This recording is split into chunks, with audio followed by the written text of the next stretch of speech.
CSI Info 91. La chaîne YouTube consacrée aux non-voyants. Présentée par Alain. Avec nos deux collaborateurs, Guy Delfino, musicien et formateur en informatique, qui nous offre gentiment une musique qui nous évite de payer les droits d'auteur.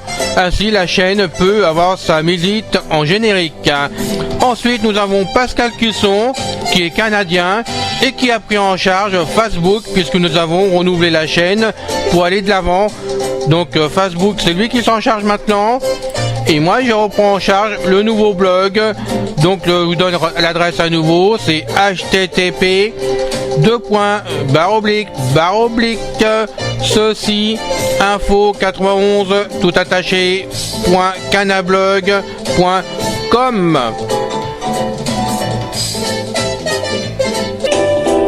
Les vidéos vous plaisent? Abonnez-vous. Vous abonner vous permet tout simplement de recevoir des notifications sur votre adresse email afin que vous puissiez cliquer sur le lien qui est direct, il arrive directement sur la vidéo. CSI Info 91, on parlera des produits consacrés aux non-voyants, tout ce qui existe, là on pourra le faire avec vous. Je l'espère, tout en moi, vraiment. On parlera aussi des produits grand public qui sont accessibles pour nous, si on le peut. Et ensemble, on ira loin. C'est Info 91. Merci de nous suivre. Claude Cordelier à Rome. Bonjour à tous. Je vous emmène cette fois-ci à Rome, capitale de l'Italie. Je n'évoquerai pas l'histoire des monuments ni celle de ce pays, ce qui prendrait beaucoup trop de place et n'intéresserait pas forcément les auditeurs de cette revue.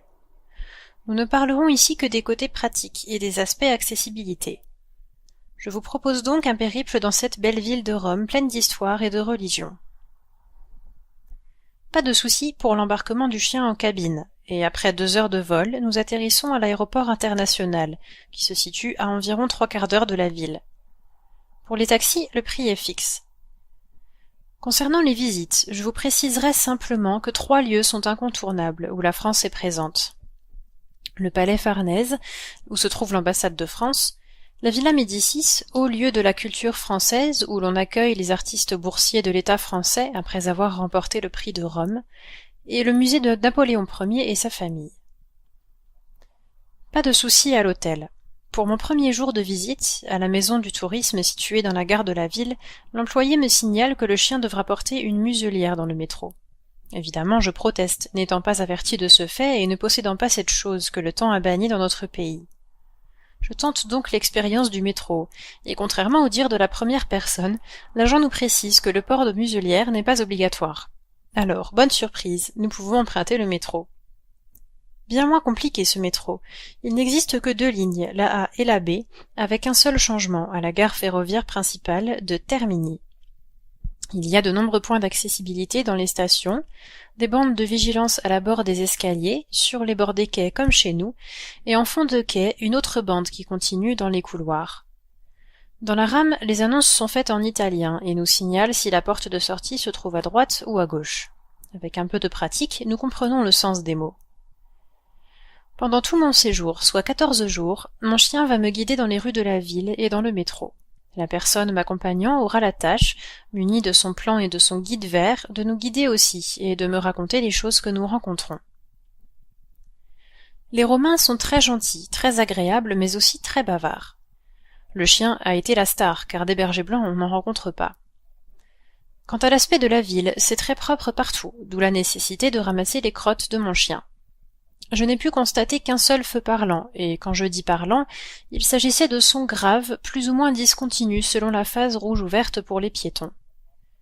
Les trottoirs sont abaissés, mais pas partout. La circulation y est intense à cause du manque de développement du métro. Ceci s'explique par le fait de nombreux sites archéologiques, donc la nécessité de ne pas creuser n'importe où. Et les sites archéologiques, ils sont nombreux. Par contre, vous avez un réseau d'autobus très important qui circule à travers la cité et aussi très fréquent. À ce propos, si vous voulez emprunter les Open Tours, et je vous le conseille, c'est-à-dire les bus impériaux qui vous font faire le tour de la ville et vous expliquent les monuments à travers leur histoire, vous pouvez prendre un audioguide comme à Londres, certains refusent les chiens, et pas d'exception pour les nôtres. Les trottoirs sont assez carrossables, et il y a de nombreux carrefours complexes, c'est-à-dire pas très simples de par les traversées. Concernant la ville de Rome, les non-amateurs d'histoire romaine et d'antiquité peuvent s'abstenir, car il y a beaucoup à découvrir. La peinture, les statues, les monuments qui remontent à l'Empire romain. Mais dans un très grand nombre de ces monuments, il y a des audioguides. L'accès du chien-guide est autorisé et des portiques de sécurité y sont installés. Les gardiens de ces lieux doivent demander à leur supérieur une autorisation d'accès qui m'a toujours été accordée pour la circulation du chien dans ces lieux, principalement les musées. Autre visite incontournable si vous visitez Rome, le Vatican et son musée, plus précisément la basilique Saint-Pierre et la chapelle Sixtine. Là aussi vous y trouverez des audioguides. J'ai rencontré une difficulté pour pénétrer dans le musée et j'ai essuyé un refus, devinez, toujours à cause du chien. Mais cela a fini par s'arranger. J'ai simplement été talonnée durant toute la visite par un policier, un des gardiens de ces lieux.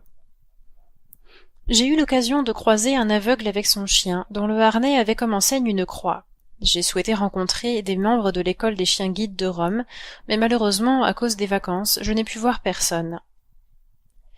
Voilà, enfin, ce que j'ai pu vous faire partager à travers cette expérience toute personnelle. J'ai eu tout de même l'impression que nous sommes un peu plus avancés, côté accessibilité, chez nous, en France, malgré les problèmes que nous rencontrons. Pour conclure, ce qui serait souhaitable à l'heure de l'Europe, c'est une harmonisation dans la libre circulation de nos chiens guides dans tous ces pays qui, au fond, ne sont pas très éloignés culturellement, et de nos frontières. Bien cordialement, Claude et Cristal, mon berger blanc. On a fini la vidéo pour aujourd'hui. Je vous dis donc à bientôt avec beaucoup de plaisir.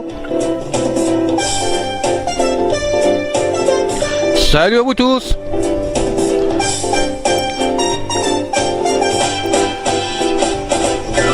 Salut les gars.